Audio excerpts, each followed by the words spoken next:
Nate Palmer. Absolute pleasure speaking to Nate on a quest to help people get in shape.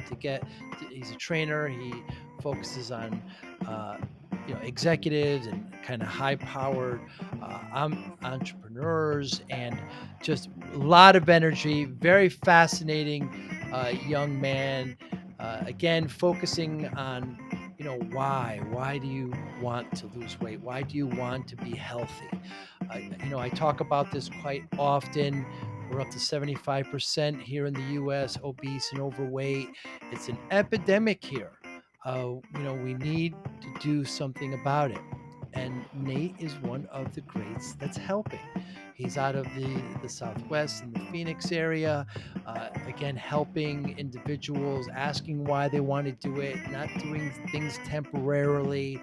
You know, drink a gallon of water, it has some general tactics, but the real question is why? Why do you want to lose the weight? When you drill down, find out. I want to be there for my daughter, for my parents, for my son, for my spouse, etc.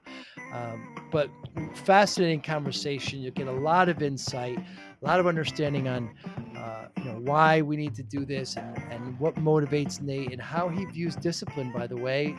Fascinating, very fascinating. I'm more and more inspired by people's definition, how important it is. It's not the ultimate thing in their life, but it plays a major role. You're going to enjoy it. Thanks for listening. Hi, I'm Joey Pinz. People ask me, how did I lose 130 pounds? The quick answer is always discipline. I started my business, wasn't paying attention to my health, was eating too much, drinking too much sweets. My daughter was born. Next thing I know, I'm pre-diabetic. I have hypertension. I knew something had to change. Discipline. I, like many of you, have faced many challenges in your career, in your family, in your life, in your faith.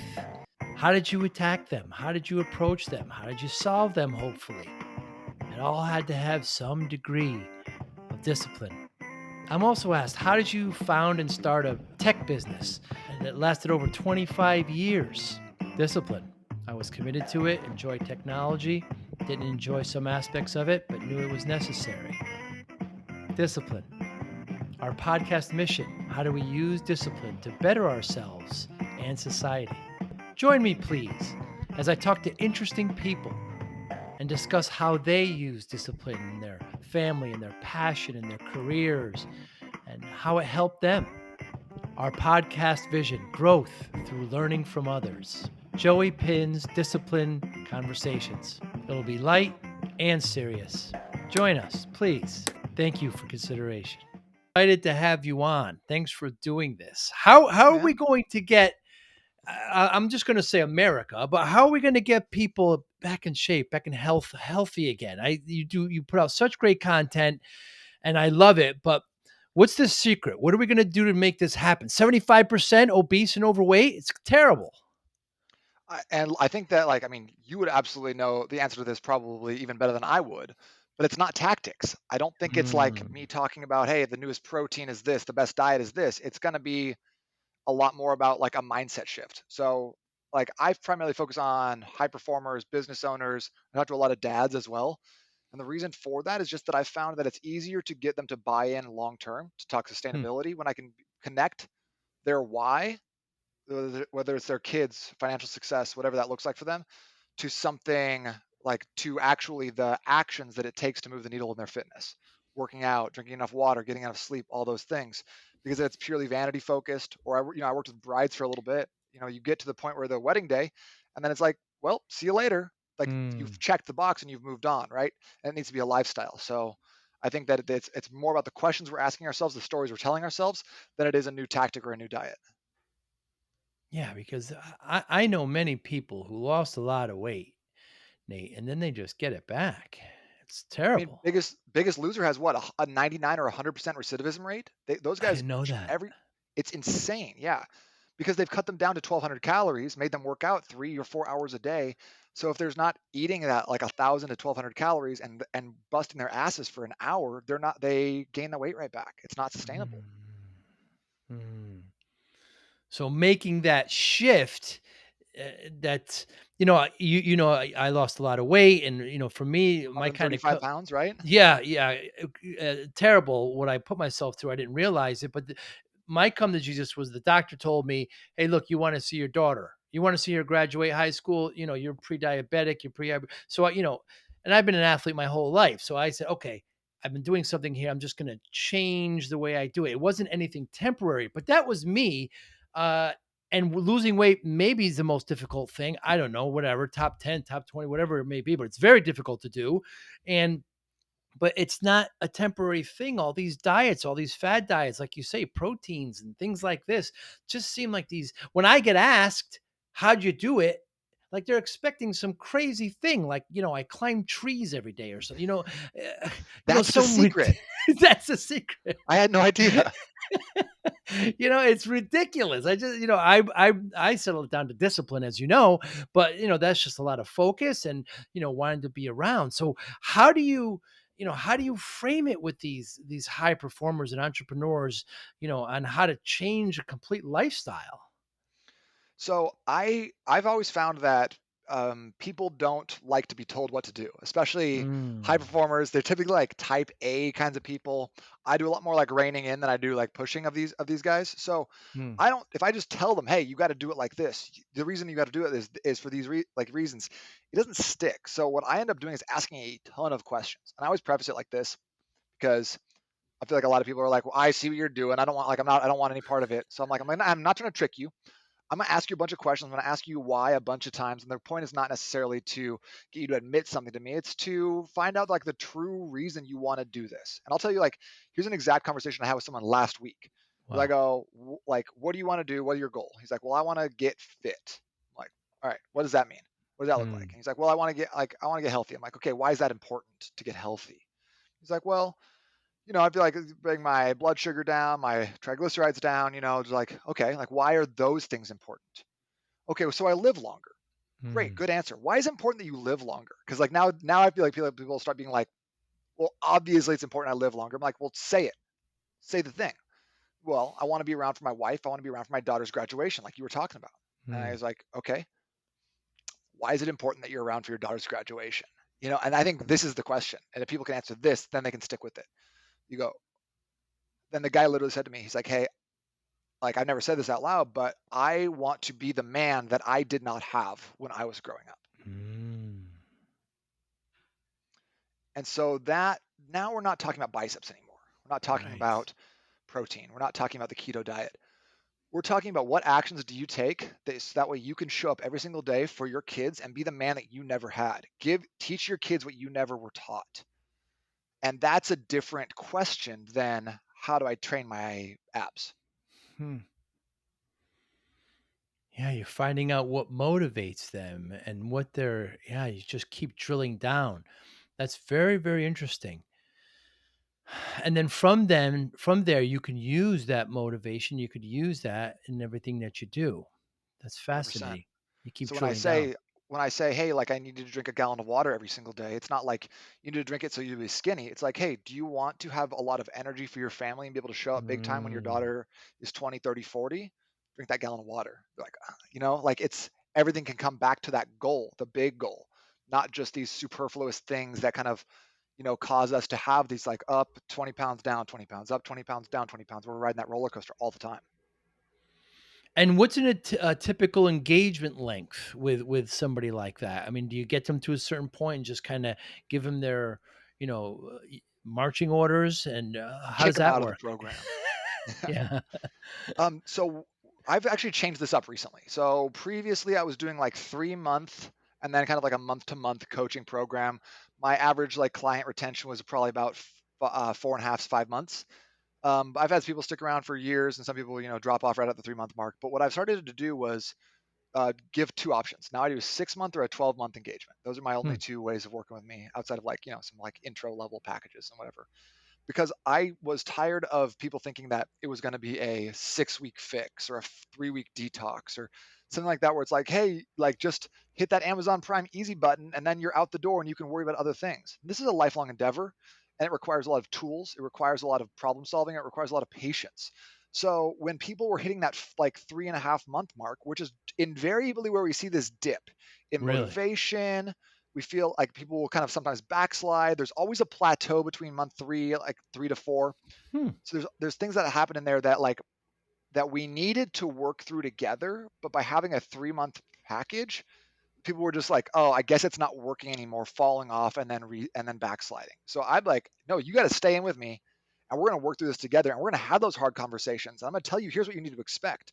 And when you do hit this plateau, when you do get frustrated, when you do have a vacation, you fall off. Here's what we do to get back on track, because this is not an isolated incident. Everybody deals with this, and your success is going to be like premeditated on how fast you can bounce back. What are your recovery strategies? What kind of tools do you have in your tool belt?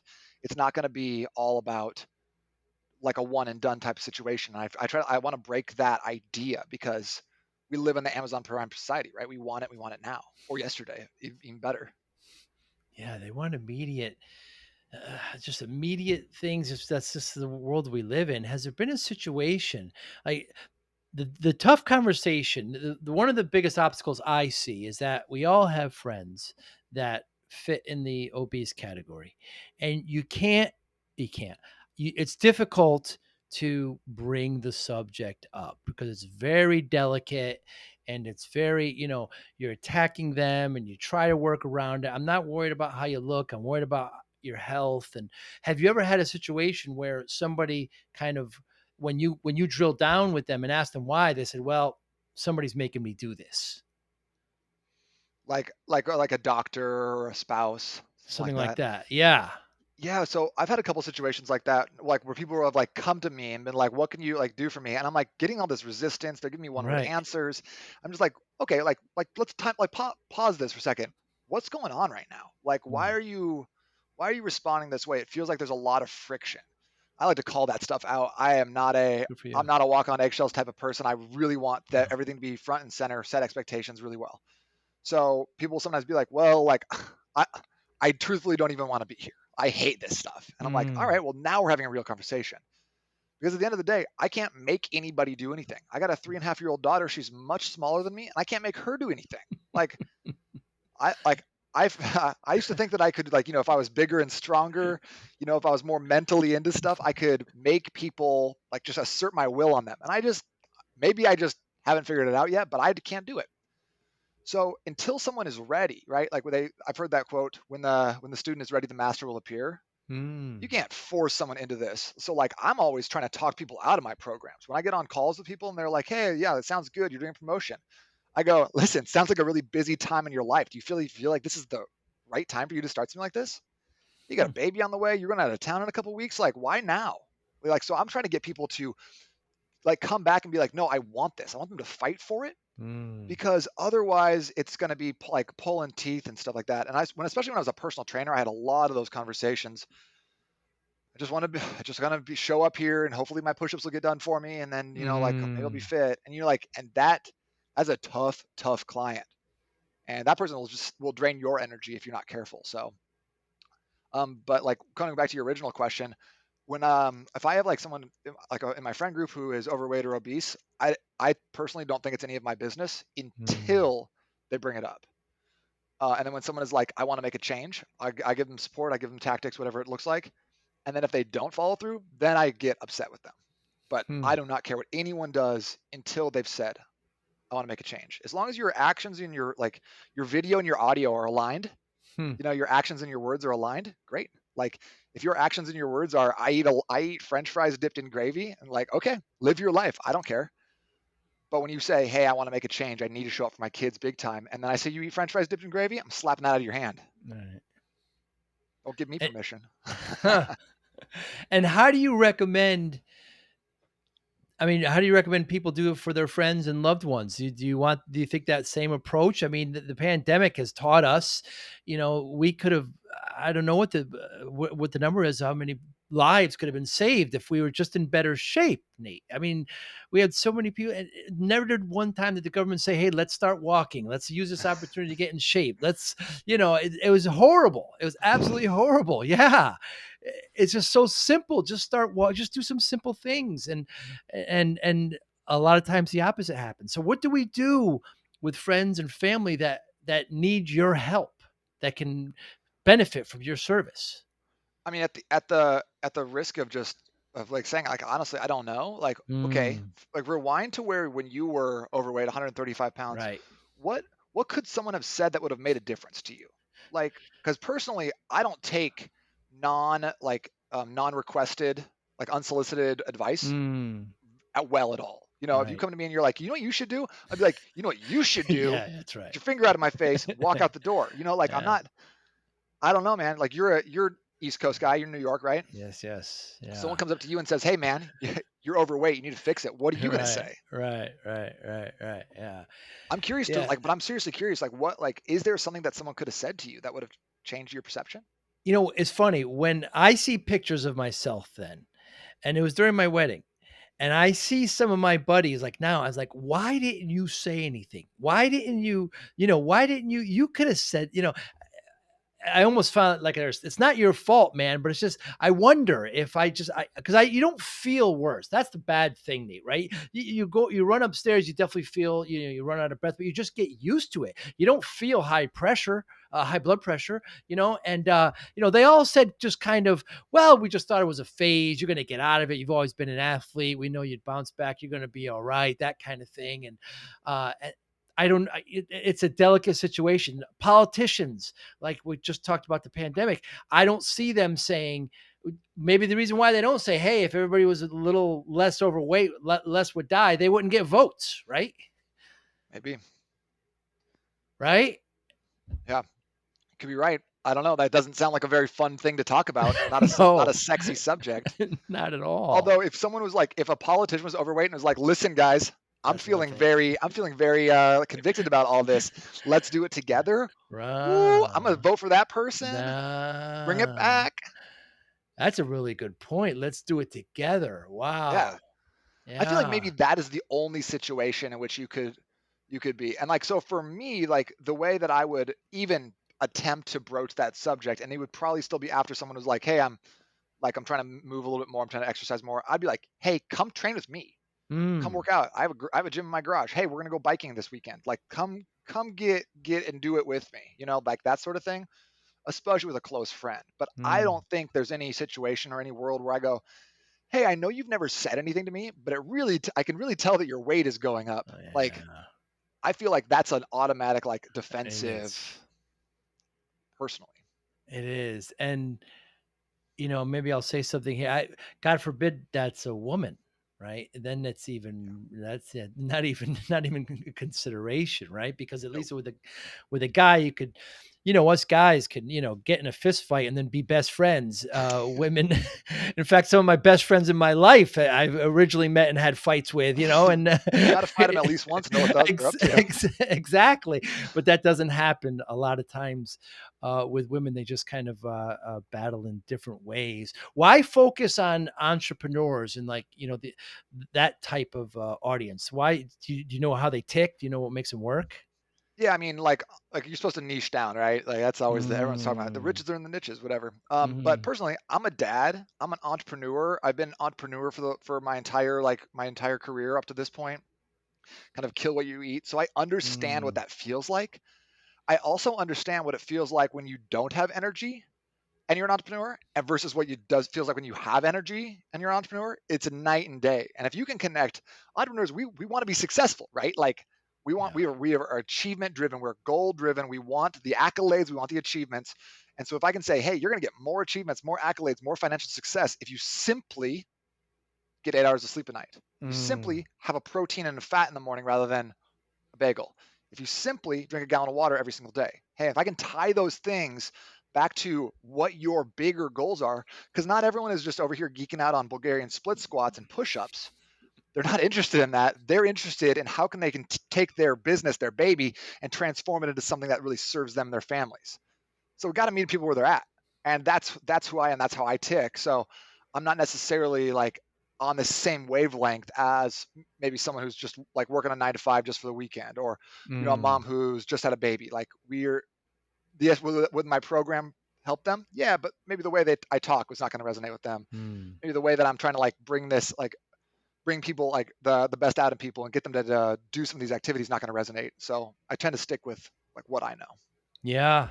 Yeah, that sounds like a winning combination. Fasting, where do you stand with fasting, intermittent fasting? I'm a big fan.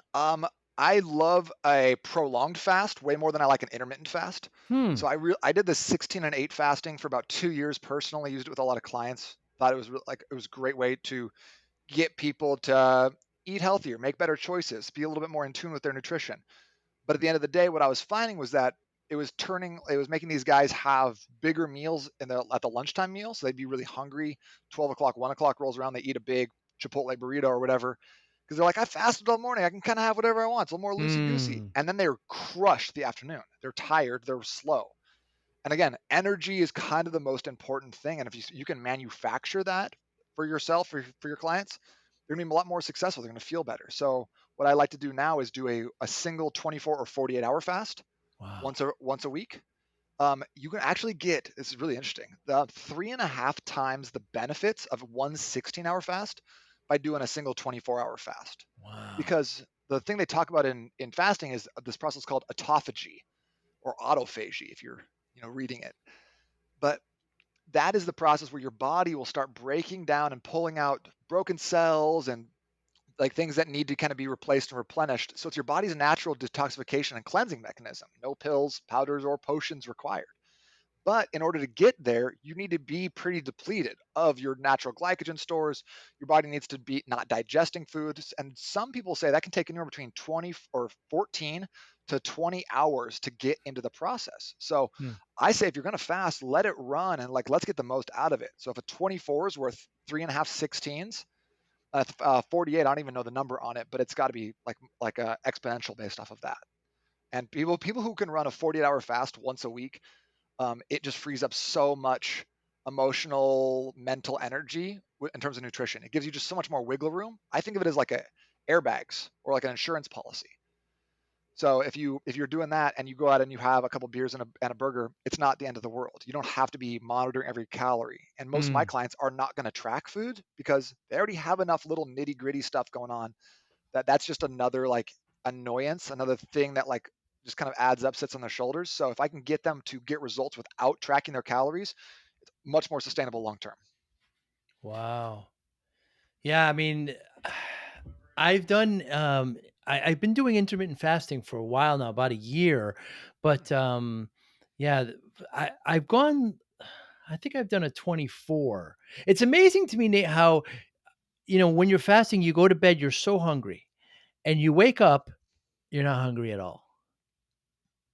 It's just amazing that your body just tricks you into thinking it needs food the whole night, and then it just sleeps it right off, and you're fine. People are really kind of fearful of fasting, and I don't think it's that bad. We don't really need 3 meals a day.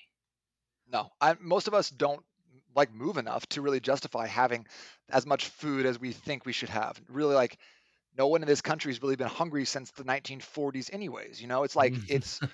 we're living in like a just a land of consumption and excess and surplus, right? So like our bodies are designed to get food when it comes. That's why we love sweets, is because it's a little bit higher sugar, higher calorie. So that way when we were like hunter and gatherer society, it like that was trigger our brain being like, oh, that's a good thing for me to have because that's going to give me the energy that I need to run away from that saber-toothed tiger. Now Mm, now we're taking that same mentality, turning it towards like donuts with nowhere to run and no like physical activity in our lives. So I think you're 100% right. Having that fasting can be a great way to just kind of help your body recalibrate because, like you were talking about with the hunger is really interesting. And it's not necessarily based off of do you need these calories to survive? More often than not, it's based off of stomach volume, right? hmm, So, number one, we are always eating food. So, our stomachs, which should be about this big, are like double or triple that size.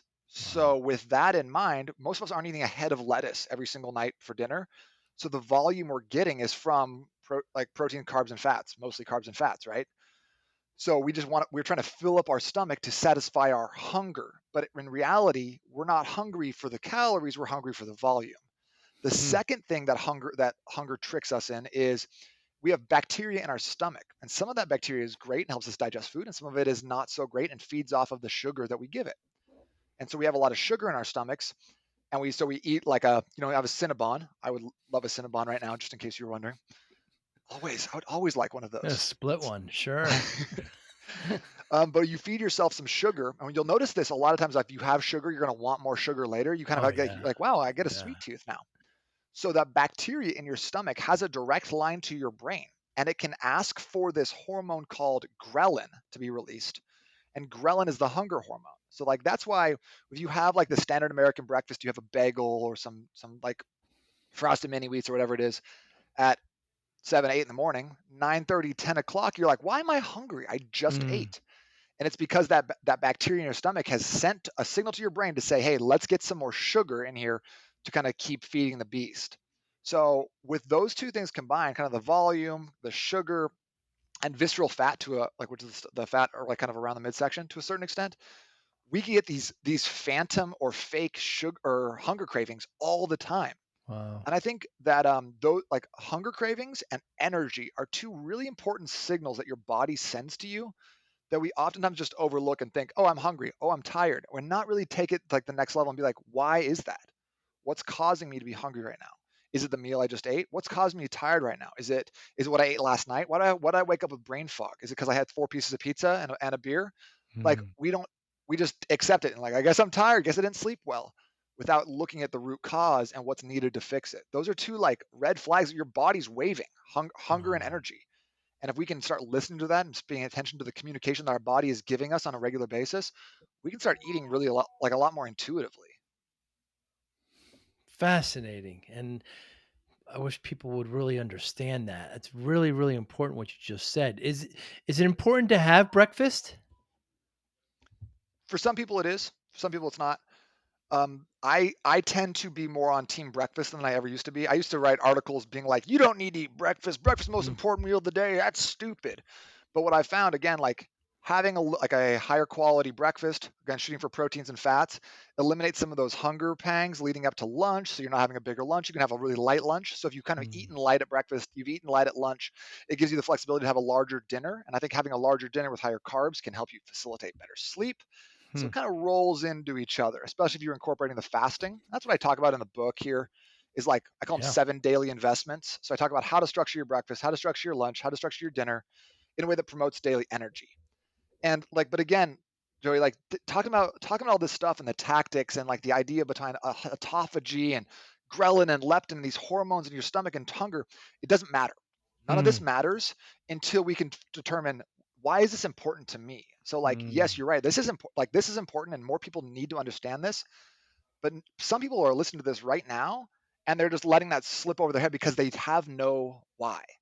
They Right. don't know, like, they'll be like, "Yeah, it would be nice to lose some weight," but they don't really see the importance of it yet. And so I think that's, like, to continue to bring it back to, like, you gotta figure out why. You gotta know what you're working towards and why it's actually impactful, because if you don't know those things, no amount of information we talk about on this, even if it's the best stuff in the world, is gonna make a difference. Yeah, well said. And I feel occasionally I feel the 340-pound me is inside me trying to get out, and I got to keep him down. And I intermittent fast. I just I'll do everything I can not to get there again. I like being this weight, but I kind of had that come to Jesus moment with my daughter. I spoke to somebody last week who had been heavy her whole life, but it got to a certain point where she said she just started walking and she just started noticing, and there wasn't any trigger at all. It just kind of said, you know what, I want to start. Let me just run a little bit. And she started running, and well, I can't really run that far. So she started losing more weight so she could run more. And it's just to try to find that why, like you just said, to try to get to that person's why and why they should do it is really everything. Yeah, so much more important than tactics. And that like that's been a really more like a recent lesson for me. If we had been having this conversation even last year, I'd have Hmm. been like, okay, we got to get some protein powder in you. We got to do some push-ups. Like I would have been Right. a lot more focused on those pieces. But just the more people I work with, the more people I talk to, the more I see that like, listen, like you want to do Mediterranean, you want to do paleo, you want to do whole 30, all those can work. They're all good. but we need to figure out what works for you. Yeah. And what is your motivation? You make a distinction between training and exercise. And what Again, is that? this is not necessarily like you have to be doing it this way, otherwise you're not going to get results. But if you want to change the way your body looks, specifically with like building more muscle, looking different in like a tank top, then Mm, this is critically important. When I think about exercise, I think about like group fitness classes, CrossFit to a certain extent, boot camps, Orange Theory, spin classes, Zumba, anything where you're getting out and you're moving and you're sweating, you're getting those endorphins and you're feeling good. Exercise is great. Do not get me wrong. It's great to move, very important. Training, on the other hand, signifies that there is progression. There is an improvement over time that is trackable. So even if you're going to the gym and you're like, I train, if you're not keeping track of those of like stuff in your logbook or in an app or something like that, you're not really training. Okay, so mm, training for me signifies constant improvement and a dedication to those incremental improvements over time. So, like if you did a bench press with 100 pounds last week for 10 reps, you need to do a bench press with 100 pounds for 11 reps or 105 pounds for 10 reps this week to continue to see improvement. hmm. So, making sure that you have those ability to to see and track those on a regular basis, because that's how we change our bodies. Like I feel like I've talked to a lot of people who come in and they do 10 reps with their 15 rep max. Didn't sound right for a second. And they do that over and over again. So you see guys in the gym who are doing 100 like a 135-pound bench press with the weight you lost, with the plate on each side, and they did 3 by 10, and they did 3 by 10 last year, and they did the 3 by 10 the year before that, and nothing ever changes Mm. because they're just exercising.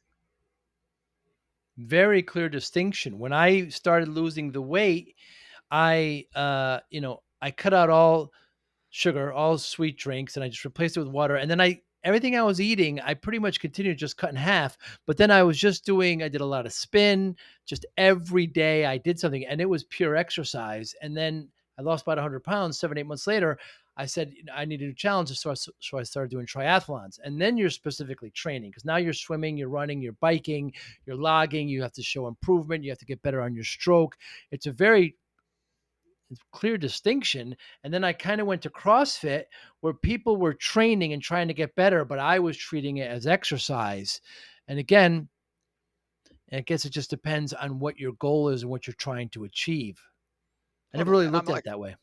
it's not necessarily like, oh, training is better than exercise, but if Right. your goal is to change the way your body looks, you got to train, because if what gets Mm. measured gets managed, right? And especially for, as we get a little older and it's harder and harder to put on muscle, those it's a game of inches. I think that a lot of people think that, they see the protein bottles or the backs of like the supplement containers that are like so and so gained 30 pounds in 6 weeks, and you're like, no, he did not. Tell you about that. That is not true. And we just Mm. think it's like fat loss, losing fat, very difficult. But gaining muscle, much even harder. Mm. Maybe Really? not mentally, but definitely physically harder, more taxing, and a longer process. And I don't think people necessarily realize that. And another note about training between training and exercise, you have to be real careful when like I walk when I play golf. I started playing pickleball. I'm not sure if you're familiar. It's a big craze around here. And I just want the exercise. I sleep much better. I'm sure you do too. After you exercise, when your body is beaten a little bit, you just sleep better. So, but a lot of people don't treat it that way. They're trying to get better. They're trying to win. I'm certainly trying to win as well, but you just have to be real careful with your attitude there because some people are just taking it at a little bit different level, and you don't want to trivialize that. Yeah, you come real serious, just Yeah. spiking on the old ladies.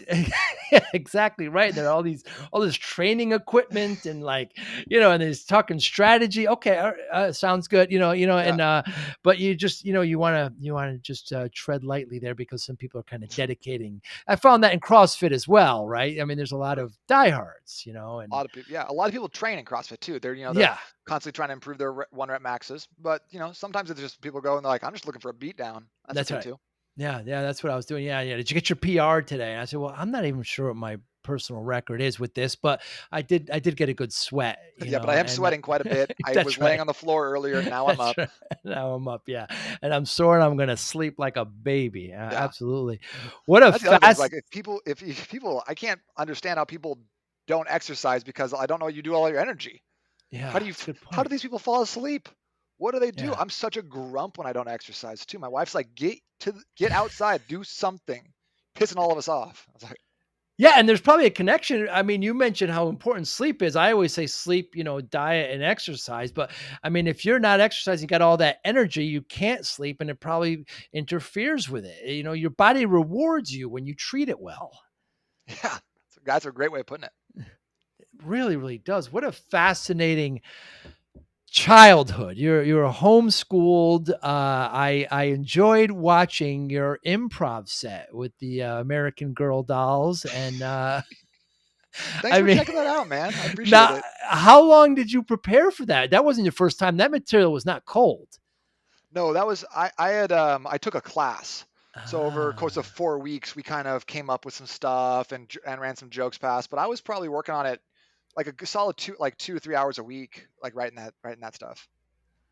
it was fascinating. I'm a big fan of stand-up comedy, and just I think they're today's philosophers. I really do. And I love that. it, it just takes so much to have smooth material like that. And just one or two didn't do well. Most of it did very well, but the ones that didn't do well, your reaction was great. It was right on, and you laughed at their non-reaction, and then you went and rolled into the next one. I mean, it's such a fine, I don't know if it's art or science, but can you find any parallels to preparing and doing stand-up comedy versus being a trainer like you are now? Yeah, I've been thinking a lot about that actually, and I think that it keeps coming back to me for like not only stand up comedy, not only fitness, but like business and relationships as well. So much of this is just reps. Like Hmm. I don't necessarily think I'm the smartest person or the funniest person or like the best at business or any of those things. But I just know like man, the more reps I get, the more times I can stand on stage with a microphone and talk about Right. stuff, the better I'm going to get because I try to like I'm a self-proclaimed tryhard. I really do Mm. try to do my best at all these like everything I do. So when I show up to a podcast, show up to a training session, show up to stand up, whatever that looks like, I want to do a little bit better than I did last time. Like that's Mm. really important to me because I know that if I just keep putting together these like little incremental progressions, soon I'm going to look back and be like, "Whoa, can you believe how far we've come?" Right. And I think that a lot of people don't have that perspective because they're looking for the big fix today. I've heard someone say that you overestimate what you can do in 3 months and underestimate what you can do in 3 years. Hmm. So if I think like I try to have a long term perspective on this stuff, and I know that when I got up on stage, I was gonna have some jokes that bombed, and I was like, okay, like that's the price of doing business. Let's get another rep in here because that's at the end of the day what we need to keep moving. Yeah, and it's really good. I share in your heart. I'd rather have a hard C than an easy A.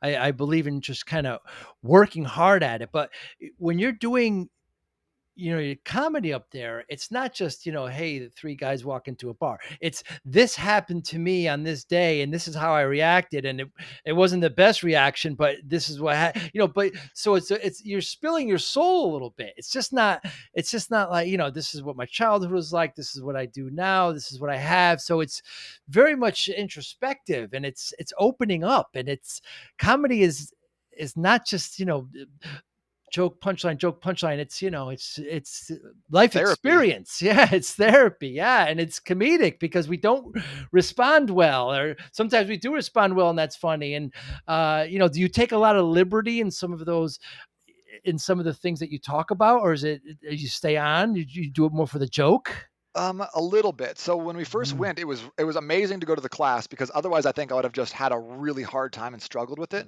Because the Mm. guy who was teaching the class, he owns Improv Mania in Chandler, just a tremendously funny guy, great coach.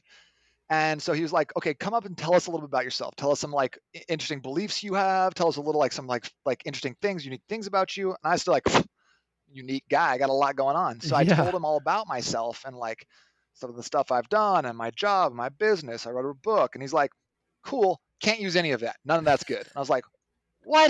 And he's like, yeah, he's like, all your stuff makes you sound cool. You're a 6 foot tall fitness trainer. He's like, you need to go low status on Mm, everything you do. So like occasionally I'll tweak the stories a little bit more to make them come out where I where I look like an idiot, which is generally funnier. And I think people more resonate with that than me coming out and being like, and then I did something really cool and smart, you right, know? right. But for the most part, those are all true stories. Like I did read all my sister's American Girl dolls, and I do know those things about Well, them. that was evident. Yeah, that was evident. Yeah. I did do clogging growing up, you know, but like the story about the guy in Panama trying to get me a massage. Yeah, yeah, That I I was that ended up or he he handed me a $10 bill. yeah. Well, he was like we went to his apartment. I'm like again, this is low status because I'm just generally stupid to have done this. But he puts on this music and I like that's like ooh and I was like, nah, we can't do this. It's like, can I change the music? So I put on like the most aggressive rap I can find, and I give him a massage where I'm like going into his quad, I'm hitting the Mm. calves, like the most painful muscle groups, and then just like once I finish up, he hands me a $10 bill, and I've been watching a lot of Narcos, like Yeah, Narcos in yeah. Mexico. I was like, Yes, yes. "Donde está mi plata, Miguel? Plata o plomo," which means silver or lead. And I was By the like, way, so like you were promised 100, by the way, I wanna mention. that's right. Yeah, yeah. So Yeah, he hands me the 10 and I'm like, that's not yes. gonna work for me. So then he gives me the 100 and he's like, I need to give you a big hug first. And I was like, okay. They koala bear hugs me. And then I walk home like by myself with $100 bill and I wake my wife Right. up and I'm like, hey, I have to tell you what happened just right now because it's insane. Also, we have to leave very early tomorrow. So the story itself is insane, but like it's a little bit more nuanced and it makes me kind of look like a cool guy at the end. So I changed it. I say, yeah. Yeah, never let the truth get in the way of a good story, you know what I mean? I tell you. Uh, It feels like that's kind of like the takeaway I got from the class. interesting, yeah, and you're the dancing with the clogs, that was very impressive. I encourage everybody to take a look. We'll give the YouTube, links at in the show Yeah, notes, and forget the book. Check out we'll the talk about UCM. that too. Yeah, that was great. So we talk a lot about discipline. It's the common thread that I share with everybody I get to talk to. I'm fortunate I get to talk to. Again, I use discipline because I lost all that weight. People ask me how how does discipline or does it play a role in your life, Nate? Absolutely, yeah. Because like I am not like the most motivated person. I am not like a um really. I'm like if given my baser instincts, I'm gonna play video games. I'm gonna watch Netflix. I'm gonna eat Mm, bad foods. So it's not like people think, oh, you're so motivated. You're a trainer. You're such an inspiration. You must be so this. I'm like, I'm not really. All I've done is I've established some parameters in my life and some rules that allow me to play within the lines mm, that keep me from doing those things because like I have parameters that I stick to. So like my discipline is in going kind of like taking a step back and being like, okay, what's my rule around like for example coffee. Okay. So my rule around coffee is that I have between 300 and 400 milligrams every single day. hmm. I do not have any caffeine up like an hour after I've been awake, and I do not have caffeine after 11 a.m. Wow. Within those bounds, I can do whatever I want to. But those are my rules. So I try to set up little rules like that. Like, okay, if I'm gonna be drinking, I can either pick like carbohydrates at dinner, I can pick dessert, or I can pick alcohol. You can choose one of those three. You Huh. don't get all of them. So like it's a rule, it's a discipline that allows me to stay on track, but still live a life that gives me choices and gives me the ability to do what I like, so I don't feel ever stagnated or stuck. If I want to have a dessert though, like I'll generally be like, awesome, I'm gonna have that on Friday. And I think there's two reasons for that. Number one is like that like kind of separation of delayed gratification. And Hmm. then number two, if I'm looking forward to something, that means I get to do enjoy it two times. Whereas someone Mm, else who's just grabbing like handful of candy and pounding it, they mm. don't even get to enjoy that once. They just did it on a whim. But if I'm like, I'm having this great dessert, I'm thinking about it again, I'm enjoying it already. And then when I get to have it, I'm like, oh yeah, no guilt at all, just feeling so good about it. That's the way to do it. Oh, wow. That's great insight. And when you have your clients that you talk to them, do they need does discipline need to be instilled with them? How does that play a role? So I like to talk about discipline in terms of what I call it, like in the book I call them the 7 daily investments. Mm, So it's not necessarily like some of these real specific ones that I've come up with for myself over time. Like I'm not trying to tell people how to have their caffeine or change all these massive things, but I say, okay, here's a framework for breakfast. Your breakfast must have proteins, it must have fats, and must have less than 10 grams of carbs. Go ahead, mm, choose something. Here's of what I like. Here's a list of like a couple three possible options. Right? So now it's like, hey, here's your discipline. Play in these lines. Hey, your mm. lunch should look like this: high proteins, high vegetable options, lighter so you're not feeling super stuffed afterwards. Go ahead, have whatever you want to. Is that a salad? Is that a cauliflower bowl? Is that fajitas? Like, where do you is that chicken thighs and a bag of baby carrots? Great, enjoy. Dinner must look like this.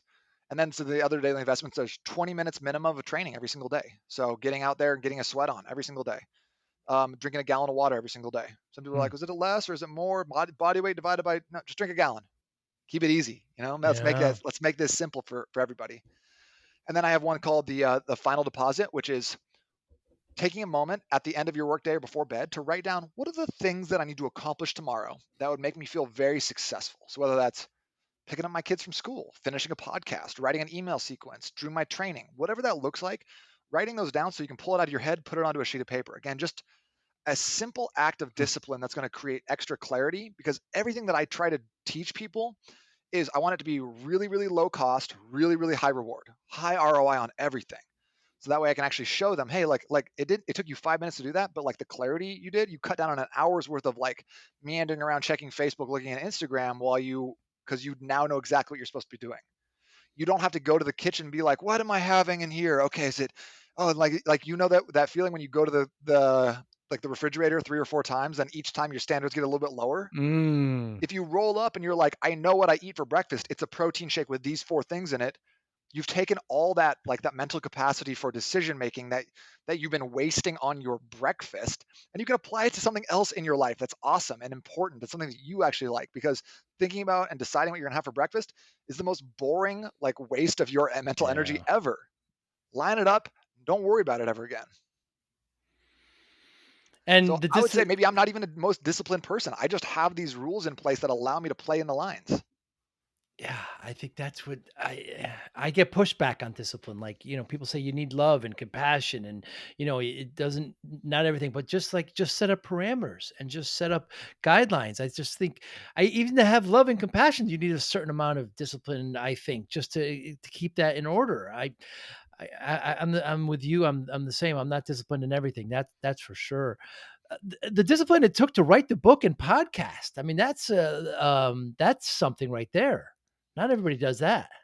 That's true. I do feel like when it comes to like singular bouts of effort, I have like one of my superpowers I would say is being able to staying focused for extended periods of time. Mm, So like, I mean, amazing to have a job in my life where I could just promote myself to author for a season, right? So over the course of about like 3 months, I wrote this, did all the artwork, published it, got it put up on Amazon and everything. wow. Um, but like there was a lot of like 2 hour chunks, 3 hour chunks, and then like to kind of finalize it, I went up to a cabin, stayed by myself, and just put in like two 14-hour days of just working on the book.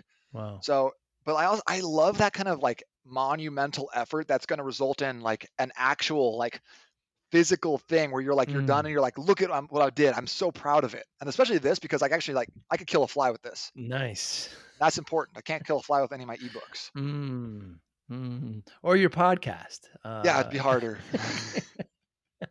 You do a great job with that too. You take different subjects. You have a partner there that you work with, and it's you had a great interview with Rusty Osborne, who I got to talk to as well, and fascinating man on your similar kind of track there of getting us healthy again. Yeah, Rusty's awesome, and he's got a crazy story too. And I love Yeah, just how much he's like so willing to share about his like yeah, before times, because like I feel like a lot of people have that shame of like, especially in fitness, like we got to present in a certain way, right? You got to mm, show up on Instagram looking so and so, such and such a way. Rusty was like, "No, here's what I used to be like. I used to be drinking all the time. I was Mm, playing in a band. I had this yeah, bad experience where I lost my guitar that was lent to me by a friend." And he's like, and that was his kind of his like come to Jesus moment that you right. like you had said earlier, where he was like, something's got to give, something's got to change. And I think that like just him being able to share that story is so powerful because we can all resonate with that moment when you catch yourself in the mirror and you're like, "Mm, not my best moment, you know." Mhm.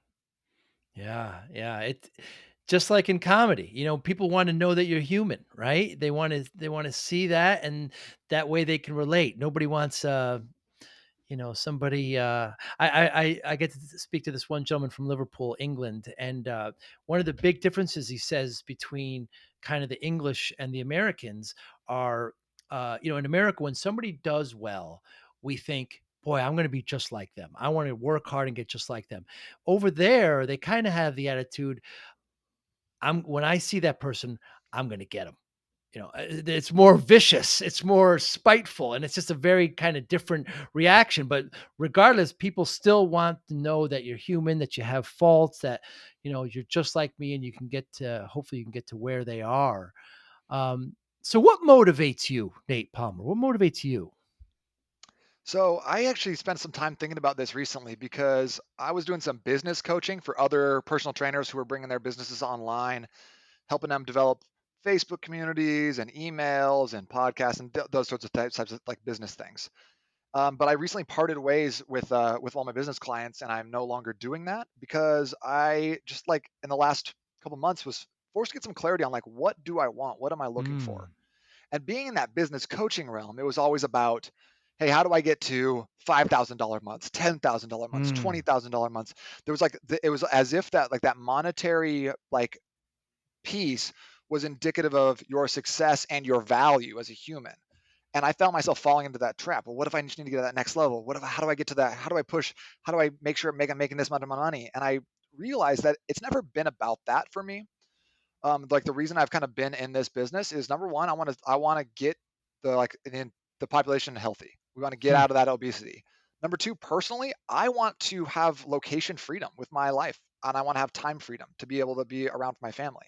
So like putting a monetary like number on that, like saying I need to make $1 million, whatever that is, wasn't serving me. So when I had to get clear on it, it was I want to be I want to have freedom to be with my family when I want to. I don't like my dad was a real estate agent.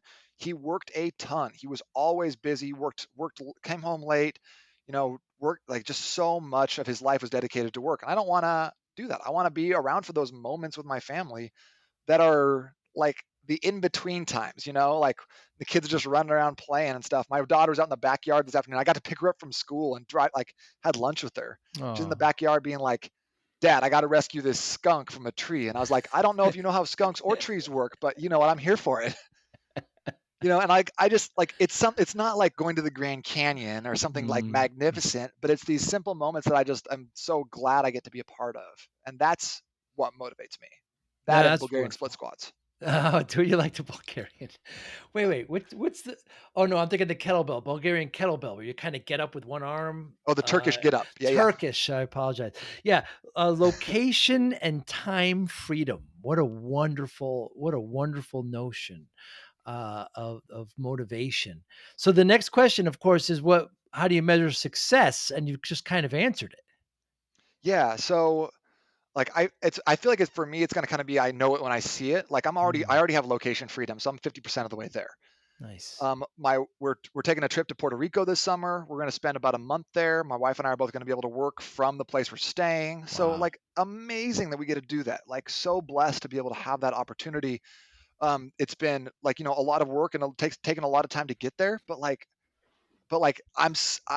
again, like a lot of times we're focused so much on like what's next, but so that we forget to look back and be like, so cool that we've done it. We checked that box.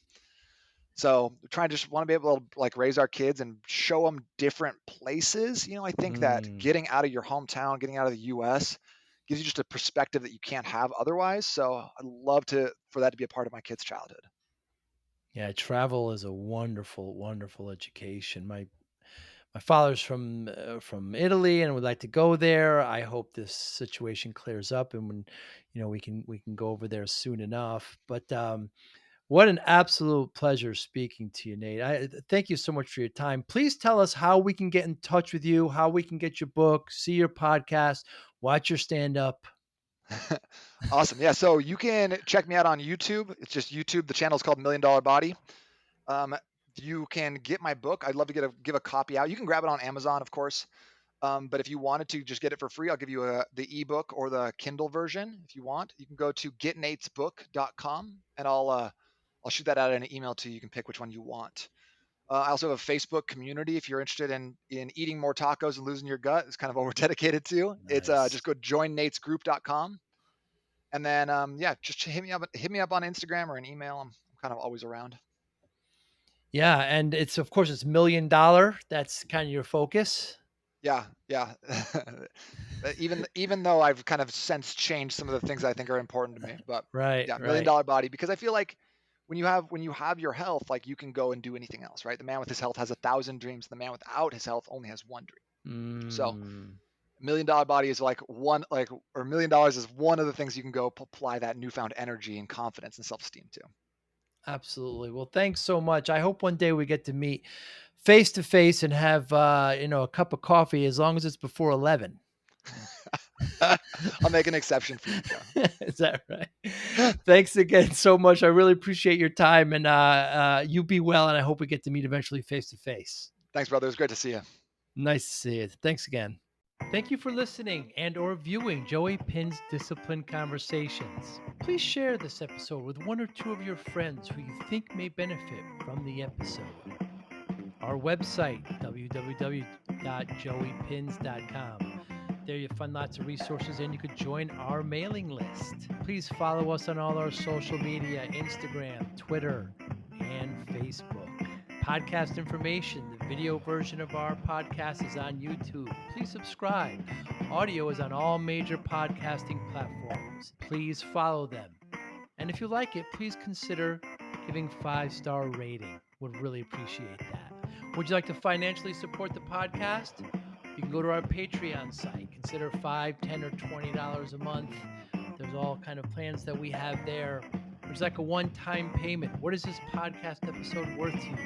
$25, $50, $100, $500, $1,000, $5,000. You be the judge. You can go to our PayPal account to do that as well. Thank you again for listening or watching Joey Pin's Discipline Conversations.